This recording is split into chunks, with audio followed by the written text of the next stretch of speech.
puntu klabea eta izan zen, hain zuzen ere, Mahomaren inguruan cartoons edo irudi batzuk egin zirenean adizkari satiriko batean.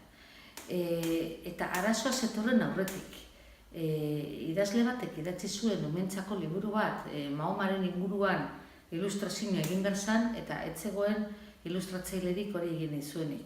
Eta orduan aldizkari batek esan zuen, guk ez bakarrik ilustratu, guk horren gainean egingo ditugu txantxa batzuk. Eta orduan aldizkariak esan zuen, guk horren gainean erreportaia egingo dugu, eta erreportaia hori ilustratzeko guk aterako ditugu irudi batzuk, kartun batzuk, binetak, non Mahoma agertzen den guk nahi dugu moduan. Ja ez bakarrik Mahomaren irudi historikoa, baizik eta Mahoma txantxarako protagonista gisa. Eta hori izan zen hasiera. Hainbat pertsona hil ziren Europan zehar enbasadaren aurka egindako atentatuetan. Hau da, ezen izan bakarrik zentsura edo adierazpen askatasun gai teoriko edo intelektual bat. Horrek izan zituen eragin zuzenak eta atentatuak egon ziren eta pertsonak hil ziren atentatu horietan. Eta nola edo hala Islamek konsideratu zuen beraren kontrako kruzada bat zela. Orduan, horren ostean, etorri zen Charlie Hebdorena, eta horren ostean etorri dira beste gertaera batzuk. Baina lehenengo hastapena Danimarkako kartun soietan topatu behar dugu. Zer gertatu da? Inkretzendo joan dela agrabio sentimentua. Eta ez da konsideratu sentimentu hori, bakarrik urratu denik sinesmen erlijiosoa. Urratu da baita ere bizitzeko modu oso bat. Hau da, txadorra eraman ez eraman, Frantzian bertan hartu izan diren neurriak, simbologia erlijioso publikoa, desagertarazteko eremu publikotik, eta orduan hori izan da handitzen joan den bola bat, eta orduan sortu da Islamaren barruan sentimentu hori nola edo ala justifikatu daiteken eraso bati, egindako eraso bati erantzun dakiokela beste eraso batekin. Eta badago benetan lubaki argia. Eta lubakia da, hain zuzen ere, zin den adierazpen askatasunaren muga. Eta hori da argitu gabe dagoena. Gobernu edo botere absoluto guztiek, eta zenbat eta absolutogoak izan, are eta joera handiagoa dute adierazpena mugatzeko. Eta mugatzeko modua izaten da identifikatzea terrorismoarekin. Eta hori gertatzen da gobernu absoluto guztietan. Ez da ardura ezkerreko izan edo eskumako izan.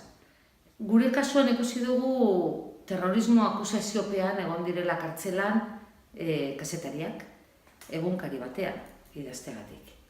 Egunkari hori itxi, konibentzia zegoela salatu, eta orduan kazetariak terroristak ziren. Ikusi ditugu Xabier Salutregi, Teresa Toda, Jesus Mari Salakain, Carlos Trenor, 11 pertsona ez. Hori, PEN internazionalaren definizioaren arabera, inoiz ez lirateke izango terroristak.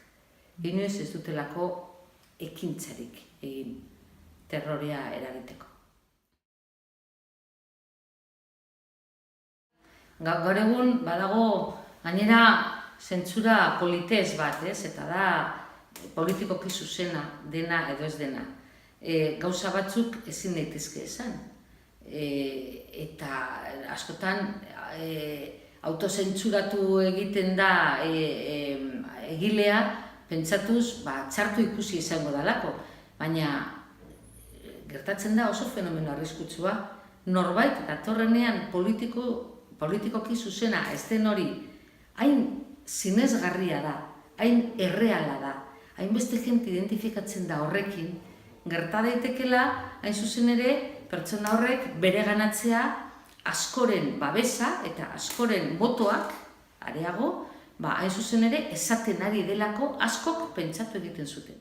Hori gertatu da Frantzian Marine Le Penekin, gertatu da Estatu Batuetan Donald Trumpekin, hain zuzen ere, hitz egiten dutelako, askok pentsatzen duten moduan, baina ez dute ikusten islatuta prentzan, ez darako politikok zuzena, eta ez dagoelako kazetaririk, ez dagoelako egunkaririk, hori idaztera ausartzen denik.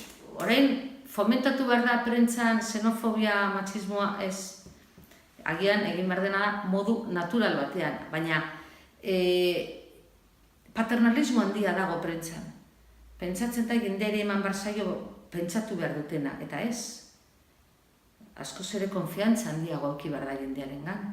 Jendeari eman behar zaio dena, dagoena, eta norberak eduki behar du ahalmena discernitzeko, bereizteko zer den zuzena eta zer ez. Baina mendebaldea bihurtu da benetan oso paternalista eta oso murriztailea, oso jendeari esaten zaio zer pentsatu behar.